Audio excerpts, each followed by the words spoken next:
드루킹 댓글 조작 의혹을 수사 중이죠. 허익범 특별검사팀 휴일도 잊은 채 지금 소환 조사를 이어가고 있습니다. 그 밖에 다양한 사건, 사고 뉴스 다뤄보도록 하겠습니다. 두 분 모셨는데요. 이웅혁 건국대 교수님 그리고 최영일 시사평론가님 이렇게 두 분 모셨습니다. 어서 들어오십시오. 안녕하세요. 자, 허익범 특별검사팀이 세 번째 소환 조사를 한다고 그러는데요. 드루킹 김동원 씨가 아니라 공범 중 한 명이다라고 지금 알려져 있습니다. 맞습니다. 그러니까 지금 28일에 수사를 개시했고요. 예. 첫날 드루킹 김동원 씨를 소환해서 조사를 했고, 예. 그리고 이틀 뒤에 재소환을 했습니다. 네. 두 번 조사를 했고요. 그리고 이제 그러면 계속 좀 고강도 수사를 이어갈 것인가 했는데 네. 오늘 7월 1일 네. 이 관련자 중에 한 명이다. 지금 관련자라고 한다면 여러 명이 있죠? 예, 필명을 주로 쓰고 있죠. 예. 서육이라는 이름으로 알려진 인물.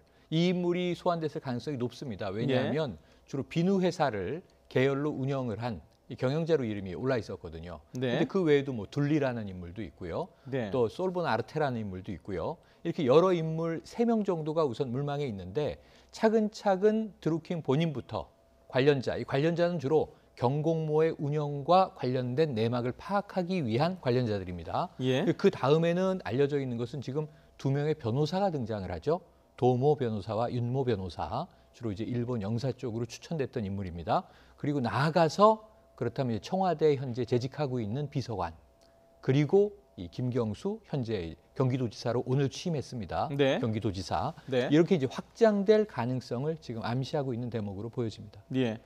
자, 지금 그 드루킹 김동원 씨 같은 경우는 특검 출범 전에 상당히 오래전에 구속이 됐어요. 그럼 네. 곧 선고가 나올 텐데 뭐 집행유예를 풀려날 가능성이 있다 이런 얘기가 있어요. 왜 그렇죠? 일단은 그 혐의 자체가 우리가 생각하는 그 중대한 범죄의 목적이 아닙니다. 이름 자체는 업무 방해에 이제 불과한 거죠. 네. 그럼 벌금의 가능성도 이제 배제할 수 없고요. 만약에 그 징역형의 경우에는 집행유예 가능성이 그 농후한 것은 아니냐. 네. 그래서 아마 그 이번 달 뭐 중순 정도에 최종 선고심이 이제 있을 것 같은데요. 네. 그때 아마 그 석방될 가능성이 상당히 부분이 크지 않느냐.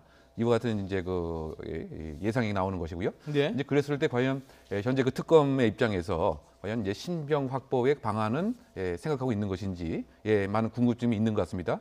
거기에 관해서 현재 그 특검의 입장에서는 뭐 공식적인 반응을 보이고 있지는 않지만 지금 진행 중인 그 수사의 전개 상황에 따라서 또 다른 영장을 뭐 청구할 수도 있고요. 네. 또 어떤 측면에서 본다면 글쎄요, 뭐 이게 저희 개인적인 추정입니다만 네. 오히려 그 자유로운 상태에서 수사를 받는 것이 네. 어떤 면에서 본다면 좀 더 정확한 정보라든가 또는 구체적인 정보라든가 또는 이 그 드루킹 자체의 나름대로의 활동도 할 가능성이 또 있지 않겠습니까? 본인이 무엇인가 좀 오해가 받는 부분, 소명하고 싶은 부분은 뭐 일정한 뭐 인터넷 활동도 아마 할 수가 있을 것 같은데 그것에 있어서 뭐 특검은 그렇게 지금 현재 입장에서 부담감을 느끼고 있지 않는 것 같고요. 네. 어쨌든 지금 특검의 입장에서는 경찰, 또 검찰로부터 그 전달받은 자료 등에 의하면 예를 들면 그 기사가 무려 한 530건 정도에 해당되는 것이고 또 그 댓글도 한 뭐 12,000건 정도고 네. 또 필요한 경우 뭐 여러 가지 뇌물 혐의라든가 지금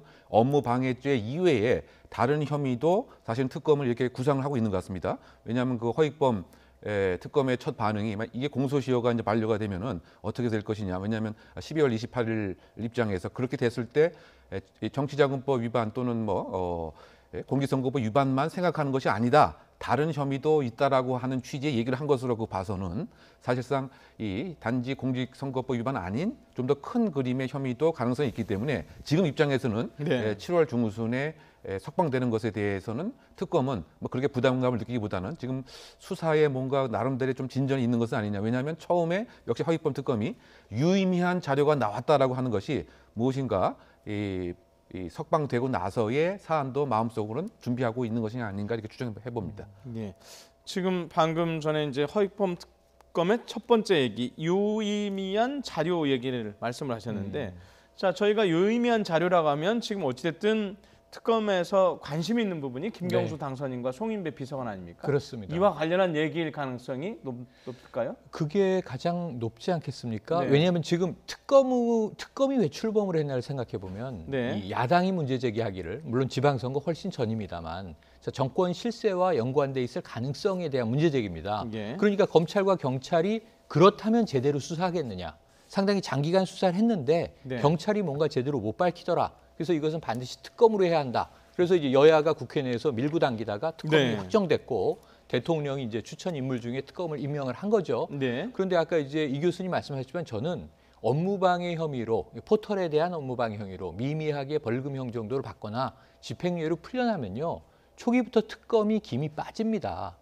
이 풀려날 정도의 사안을 가지고 특검까지 하느냐라는 국민적인 또 여론도 고민을 해야 돼요. 물론 이 지금 것이 올해 들어와서 평창 동계올림픽 관련 정부의 비판적인 댓글을 올린 걸로 시작이 됐고 네. 제가 아까 언급한 서육이라는 인물은 자, 이 지난해 대선 이전부터 매크로 작업을 우리가 실행해왔다. 이렇게 실토한 인물입니다. 네. 킹크랩이라고 하는데 이게 서버라고 자꾸 이야기를 하는데 서버는 아니고요. 자동으로 매크로를 실행해서 이 불법적인 댓글을 양산해내고 생성해서 붙이게 되는 그런 네. 자동화 프로그램인 거거든요. 네. 근데 이런 것을 작동을 했다고 하면은 지금 이번 특검의 이름이 길죠.